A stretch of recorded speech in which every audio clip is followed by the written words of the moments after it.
പ്രിയമുള്ളവരെ, നമസ്കാരം. ഒരൊറ്റ ചോദ്യം.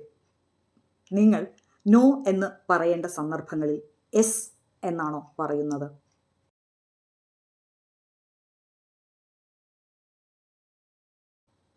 അതായത് നിങ്ങൾക്ക് ഒരു കാര്യം ചെയ്യാൻ ഇഷ്ടമില്ല, അല്ലെങ്കിൽ നിങ്ങൾക്കത് പറ്റില്ല. പക്ഷെ അത് പറയാതെ ശരി ഞാൻ ചെയ്യാം, ഓക്കെ, യെസ് എന്നാണോ നിങ്ങൾ പറയാറുള്ളത്?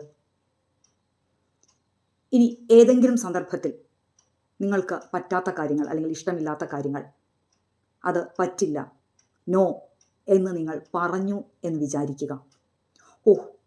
അത് മറ്റേ ആൾക്ക് വിഷമമായിട്ടുണ്ടാകുമോ, അവരെന്ത് വിചാരിച്ചിട്ടുണ്ടാവും എന്നിങ്ങനെ ആലോചിച്ച് ഒരു കുറ്റബോധം തോന്നാറുണ്ടോ?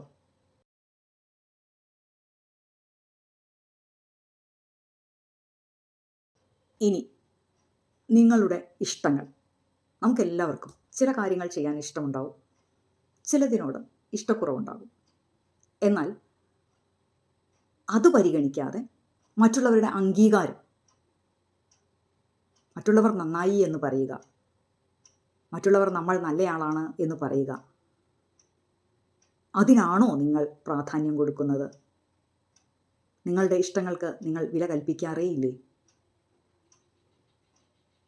ഈ പറഞ്ഞ ലക്ഷണങ്ങളെല്ലാം ഒത്തുവരുന്നുണ്ടെങ്കിൽ ഒരു കാര്യം മനസ്സിലാക്കുക, നിങ്ങൾ ഒരു പീപ്പിൾ പ്ലീസറാണ്, അഥവാ ഒരു യെസ് പേഴ്സൺ. അതായത് മറ്റുള്ളവർ എന്ത് വിചാരിക്കും എന്ന് മാത്രം ചിന്തിച്ചുകൊണ്ട് ജീവിക്കുന്ന ഒരാൾ. നിങ്ങൾ ഇങ്ങനെ തന്നെ മുന്നോട്ട് പോവുകയാണെങ്കിൽ നിങ്ങളെ കാത്തിരിക്കുന്നത് എന്തൊക്കെയാണെന്നറിയാമോ? ഏറ്റവും പ്രധാനമായത് നമുക്ക് നമ്മുടെ ഐഡൻറ്റിറ്റി നഷ്ടപ്പെടുന്നു എന്നതാണ്.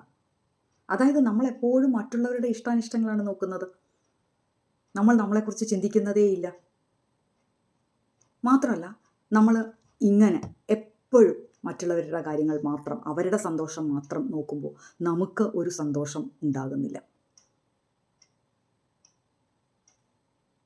അങ്ങനെ വൈകാരികമായിട്ടുള്ള ഒരു അസന്തുലിതാവസ്ഥ നമുക്ക് ഉണ്ടാവുകയാണ് ചെയ്യുന്നത്. പിന്നെ നമ്മുടെ ബന്ധങ്ങൾ എങ്ങനെയായിരിക്കും? നമ്മൾ അവരെ സന്തോഷിപ്പിക്കാൻ വേണ്ടിയാണല്ലോ നിലകൊള്ളുന്നത്. നമുക്ക് യഥാർത്ഥത്തിൽ സന്തോഷമില്ല. അതുകൊണ്ട് ബന്ധങ്ങൾ വെറുതെ പേരിന് മാത്രമുള്ള ബന്ധങ്ങളായിരിക്കും, അതിൽ ആത്മാർത്ഥത ഉണ്ടാവില്ല എന്നുള്ളതാണ്. ഇനിയോ, നമ്മളിങ്ങനെ എല്ലാ കാര്യങ്ങളും ഏറ്റെടുക്കുന്ന ആളാണല്ലോ. അതുകൊണ്ട് നമ്മളെ മറ്റുള്ളവർ ചൂഷണം ചെയ്യാനുള്ള സാധ്യത വളരെ കൂടുതലാണ്. ഇനി ഇങ്ങനെ കുറേ കാലം പോകുമ്പോൾ നമ്മുടെ ഉള്ളിൻ്റെ ഉള്ളിലുണ്ടാകുന്ന എന്തൊക്കെയായിരിക്കും?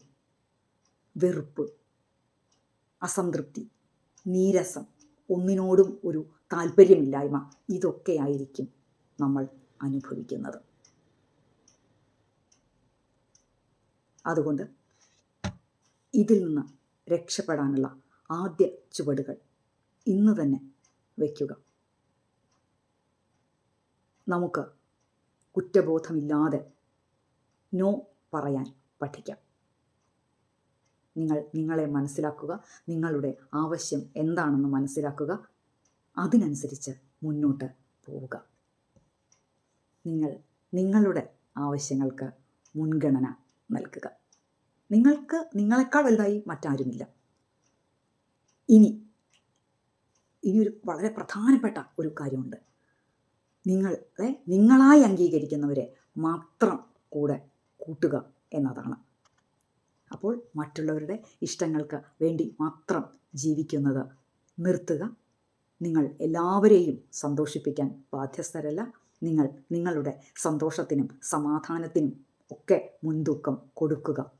നിങ്ങളുടെ നോ എന്ന് പറയുന്നത് നിങ്ങളുടെ സമാധാനത്തിന് വേണ്ടിയുള്ളതാണ്. അതുകൊണ്ട് നമുക്ക് മുഖംമൂടികൾ മാറ്റി പച്ച മനുഷ്യരാകാം. നന്ദി, നമസ്കാരം.